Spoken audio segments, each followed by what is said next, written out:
नमस्ते बच्चों। जैसे कि मैंने अपने पूर्व के व्याख्यान में बताया कि भारत में यूरोपीय शक्तियाँ किस तरह से आई हैं, उसी कड़ी को आगे बढ़ाते हुए आज मैं फ्रांसीसी भारत में कैसे आए इसके बारे में अपनी जानकारी देने जा रहा हूँ। जैसा कि जो समकालीन यूरोपीय शक्तियाँ थी वो फ्रांस की शक्तियों से उनकी तुलना करना अत्यंत आवश्यक है, क्योंकि फ्रांस भी एक बराबर इंग्लैंड के समकक्ष ही व्यापार के दृष्टिकोण से अपनी अलग अलग उपनिवेश खोज रहा था। 17वीं शताब्दी के पूर्वार्ध तक फ्रांस में मेडागास्कर इत्यादि क्षेत्रों में ये लोग अपने उपनिवेशों के विस्तार में व्यस्त रहे, लेकिन लुई 14 के शासनकाल में फ्रांसीसियों के इतिहास में उनके एक मंत्री हुए कोलबार्ट, उन्होंने 1664 में फ्रांसीसी East India Company the company डिज इंडीज ओरिएंटलिस की स्थापना की। ये पूर्णतः राज्याधीन थी, तो फ्रांसीसी कंपनियों में और जो फ्रांसीसी कंपनियां तथा अन्य यूरोपीय कंपनियों में मूल फ़र्क ये है कि वहाँ पर राज्य का सीधा हस्तक्षेप था, और यहाँ मतलब फ्रांस के दृष्टिकोण फ्रांस की ईस्ट इंडिया कंपनी में, जबकि यूरोप के जो इंग्लैंड है उनकी जो कंपनी थी व्यापारिक, उसको निजी क्षेत्रों में के हाथों में थी।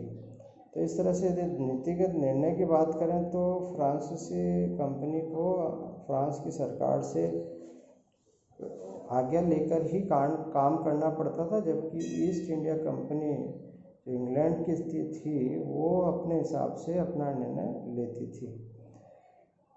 तो 1667 में फ्रांसिस क्रियॉन की अध्यक्षता में एक अभियान दल भारत पहुंचा। उसने 1668 में सूरत में अपना पहला कारखाना स्थापित किया और 1669 में मछलीपट्टनम में इन्होंने अपना कारखाना स्थापित किया।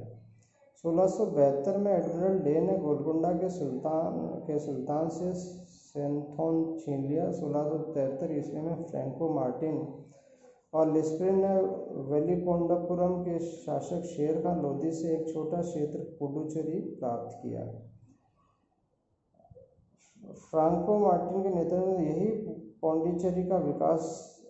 यहीं से पौंडीचेरी का विकास आरंभ हुआ। हालांकि 1698 में डचों ने पौंडीचेरी छीन लिया था, लेकिन 1697 में रेजवी की संधि में पुनः पौंडीचेरी फ्रांसीसियों को दे दिया गया था। इस प्रकार से 1690 में मुगल गवर्नर से चंद्रनगर फ्रांसीसी कंपनियों से प्राप्त कर लिया गया। तो कहने का मतलब है 1665 से 1695 के मध्य फ्रांसीसी कंपनियों ने 74 सुसज्जित जहाज भारत भेजे थे, लेकिन अंग्रेज और डच की तुलना में उनकी गतिविधि अभी भी बेहद कम थी। फ्रांसीसी कंपनी का पुनर्गठन 1720 में इसके पुनर्गठन के पश्चात कंपनी की स्थिति बेहतर हुई। 1771 में फ्रांसीसियों ने मॉरिशस पर कब्जा कर लिया और उनकी नौसैनिक शक्ति में वृद्धि हुई।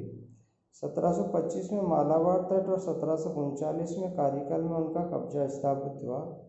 इस प्रकार फ्रांसीसी ईस्ट कंपनियां डच और अंग्रेजों की तुलना में सरकार पर अधिक निर्भर थी।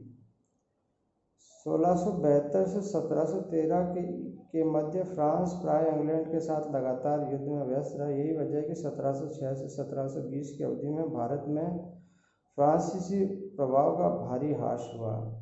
1720 में कंपनी का पुनर्निर्माण हुआ तथा 1742 ईस्वी में पौंडीचेरी के गवर्नर लीनो और ड्यूमस के कूटनीतिकपूर्ण शासन से फ्रांसीसी प्रभुसत्ता की पुनः स्थापना हुई।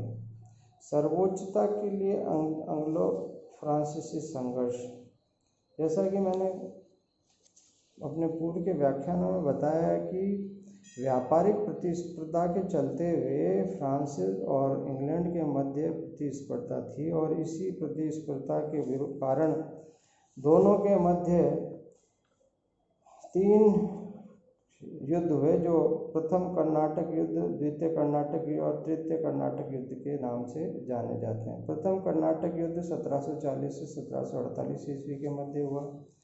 दूसरा कर्नाटक युद्ध 1751 से 1755 ईस्वी के मध्य हुआ और तृतीय कर्नाटक युद्ध 1758 से 1763 ईस्वी के मध्य हुआ। इस युद्ध का परिणाम यह रहा कि अंग्रेजों को सफलता मिली और उस सफलता के परिणाम स्वरूप फ्रांसीसियों को बहुत ही सीमित क्षेत्र के लिए रोक दिया गया। इसका संपूर्ण विवरण मैंने अपने ये PDF जो मैंने अपने वीडियो के साथ शेयर किया है उसमें सारा विवरण विस्तार से लिखा हुआ है।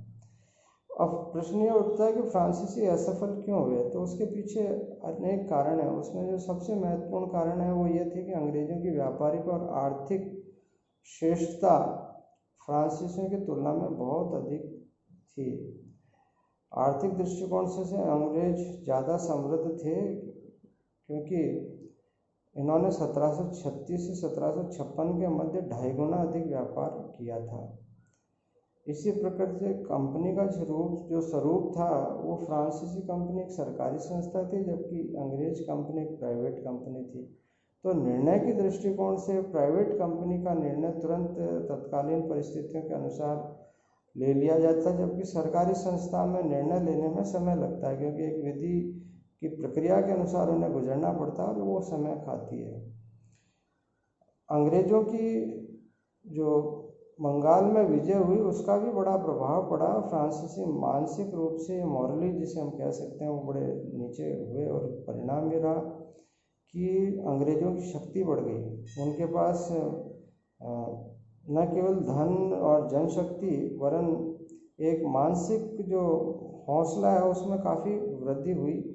यह भी एक बहुत बड़ा कारण बना कि यह उनके जोश को बढ़ाने के लिए बंगाल की विजय बड़ी कारगर रही।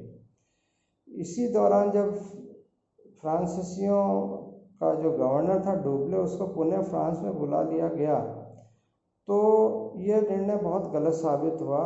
जब 1754 में डुप्ले को वापस फ्रांस में बुला लिया गया तो अब अंग्रेजों के समक्ष फ्रांसीसियों की टिकने की स्थिति बिल्कुल नगण्य सी रह गई क्योंकि डुप्ले एक ऐसा व्यक्ति था जो अंग्रेजों से लोहा ले सकता था।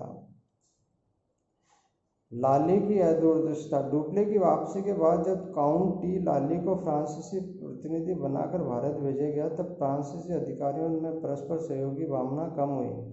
लाली एक क्रोधी, अदूरदर्शी और कुटुभाषी व्यक्ति था, इसलिए उसके नेतृत्व में फ्रांसीसी अधिकारियों ने पूर्ण निष्ठा नहीं दिखाई। विलियम पिट की नीति। इंग्लैंड का युद्ध मंत्री विलियम पिट एक कूटनीतिज्ञ था। उसने यूरोप में फ्रांस के विरुद्ध ऐसे अभियान छेड़े जिससे उलझने के बाद वह भारत में अपनी स्थिति को नियंत्रण में नहीं रख सका। इसके अलावा यूरोप की जो राजनीति थी उसमें भारत में अंग्लो फ्रांसी संघर्ष के कारण फ्रांस यूरोप के अनेक देशों के साथ युद्ध में उलझा हुआ था। इंग्लैंड इन युद्धों से बचा रहा क्योंकि यह एक पृथक द्वीप के रूप में स्थित था। अंग्रेजों ने इस बीच में अपनी स्थिति मजबूत कर ली।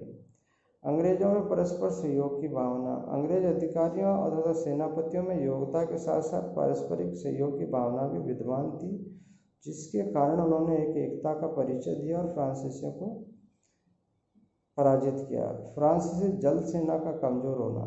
जल सेना इन युद्धों में बहुत निर्णायक साबित हुई और अंग्रेजों की जो जल सेना थी वो पर्याप्त संसाधनों युक्त थी, इसलिए उसे पराजित करना बड़ा मुश्किल था और उसका लगभग सभी जलमार्गों पर वर्चस्व था। यह भी कारण रहा कि फ्रांसीसी उनसे समुद्री शक्ति में पीछे रहे और यही कारण रहा उनकी पराजय का।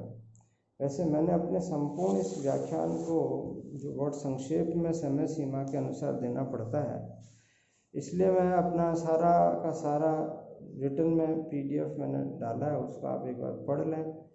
और भी कुछ समझ में नहीं आया तो व्यक्तिगत रूप से मुझसे महाविद्यालय में संपर्क कर सकते हैं मोबाइल फ़ोन से। धन्यवाद।